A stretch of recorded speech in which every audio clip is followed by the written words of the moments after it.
ఎందుకు ఏడ్చావు cinema Too చూసాక? emotional cinema because but that's not the point. And then ఇవాల్టి వరకు నాకు తెలీదు Shivaji had a son called Sambhaji and Sambhaji చాలా కష్టపడ్డాడు, టార్చర్ చేశారు ఔరంగజేబ్ అండ్ ముఘల్స్. ఇదంతా నాకు తెలియదు because they never thought us about this in school or in text books. ఎందుకంటే నేను ఫస్ట్ క్లాస్ నుంచి all I learned was about British and Gandhiji Gandhiji Gandhiji ఎప్పుడు ఏంటి because I'm పిస్.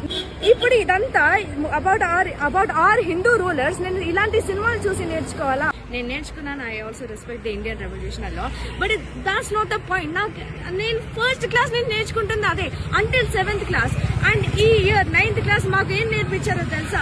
About French revolution, Russian revolution, వేరే దేశాల్లో జరిగిన రెవల్యూషన్స్ నేర్పించారు. బట్ ఇప్పటి వరకు చోళాస్ అన్న మరాఠాస్ గురించి అన్న నేను ఇప్పటి వరకు అయితే నా టెక్స్ట్ బుక్ లో నాకు ఆ పేరే వినపడలేదు.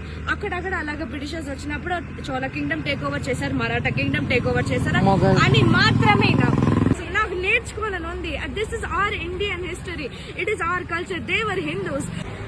They never taught us about the own Hindus that ruled our world and our land.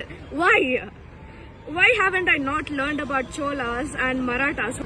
There is nothing in history that I watched in the movies right now.